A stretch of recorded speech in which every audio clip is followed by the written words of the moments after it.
हंसी लग रहा है कि एक विचारधारा अलग है। जो स्थानीय विधायक हैं मैडम श्वेता जी, लेकिन पढ़े लिखे हम उनको मानते हैं भी, लेकिन हमको उनका आज का ये जो व्यवहार उनके और उनके समर्थकों द्वारा जो हुआ, हमारी गाड़ी को रोका गया, हमारे खिलाफ जो उन्होंने वोटिंग किया, ये आश्चर्यजनक है।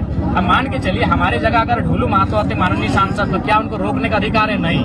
उनको जानना चाहिए कि हम डुमरी विधायक की हैसियत से बोकारो नहीं आए हैं, हम जेल के हम पार्टी के केंद्र अध्यक्ष होने के नाते यहाँ आए हैं, और इस विधानसभा से हमें भी सम्मानजनक 40,000 मत प्राप्त हुए हैं। हम किसी पार्टी के केंद्र अध्यक्ष हैं, उस नाते हम यहाँ पर आए हैं विस्थापितों का दर्द जानने। लेकिन वो कह रही मेरा विधानसभा है, आप कैसे आ गए? बड़ा आश्चर्य लगा एक पढ़ी लिखी विधायक का आज इस प्रकार का व्यवहार कर रही है। हालांकि हम ईगो सेटिस्फाइड वाला नेता नहीं है। उनके समर्थकों ने जो हमारी गाड़ी को रोका, हमारी गाड़ी को धक्का मुक्की करने का काम किया, ठोका, उस चीज को हम भूल जाते हैं। चूंकि हम यहाँ विस्थापितों, जो बेटा मर गया है, शहीद हो गया है, उसे न्याय दिलाने आए हैं। और हमें तो विस्थापितों ने बुलाया, हमें लगभग नहीं तो 50 जगह टेलीफोन गया। हम रांची में आज मेरा पुस्तकालय समिति और उपभोक्ता समिति का जो हम मेंबर बनाए गए विधानसभा का, दोनों समिति का मेरा बैठक था।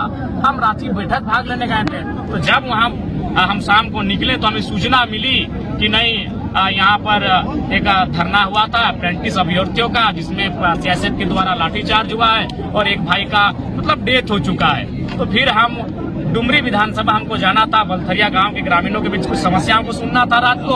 हम उनको कहा कि आपकी समस्याएं कल सुन लेंगे, वहाँ एक मर्डर हो चुका है, हम वहाँ जाते हैं। तो यहाँ सबसे पहले हम आए, जहाँ जहाँ धरना हो रहा है, जहाँ जहाँ लोग जमा है भीड़, हमने उनसे मिला, उनको सांत्वना दिया, उनको आंदोलन में समर्थन देने का वादा किया। फिर हम अस्पताल गए, वहाँ जितने भी शायद एसडीओ एसडीएम हैं और 2-3 पदाधिकारी हैं पुलिस के, उनसे मिले, उनको हमने फटकार लगाई कि आप विधिवत कार्रवाई करवाइए, जो दोषी है उनको दंडित करिए। तो उसके बाद हम मेन गेट पर आए, तो मेन गेट पर हम जैसे ही आए तो क्या स्थानीय विधायक अपने कुछ समर्थकों के साथ हमारी गाड़ी के सामने आ गई और मैंने एक तरह से हमारा विरोध टाइप का करने लगी। हम वही बोले मैडम आप सामने आइए, क्यों आप हमारा विरोध कर रही हैं? तो बोले नहीं ये मेरा विधानसभा है। बोली मैडम आप बोलिए मत, हम डुमरी विधायक की हैसियत से नहीं आए हैं।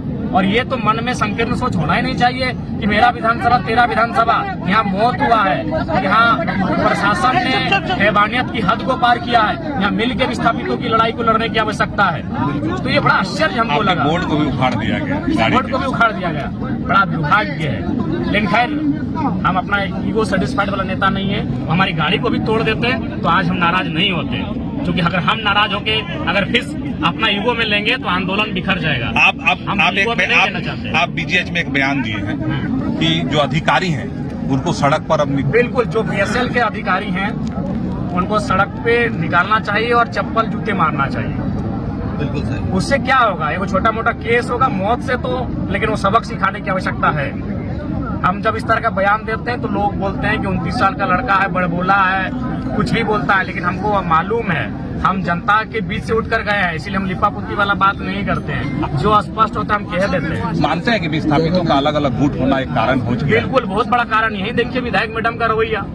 उनको हमको स्वागत करना चाहिए था कि चाहे जरम बाबू आए हैं, अच्छा लगा हमको, चलिए हम लोग दोनों मिल के विस्थापन की आवाज को बुलंद करते हैं। लेकिन उनके द्वारा ये व्यवहार अभी रात्रि के इस समय एक माननीय विधायक के साथ बड़ा दुर्भाग्य है। बिल्कुल विधायक लोग का तो ईगो है ही, उसके बाद विस्थापितों का भी अलग अलग बैनर बनना, अलग अलग मंच बनना, अलग अलग संगठन बनना, विस्थापितों की लड़ाई को कमजोर करने के बाद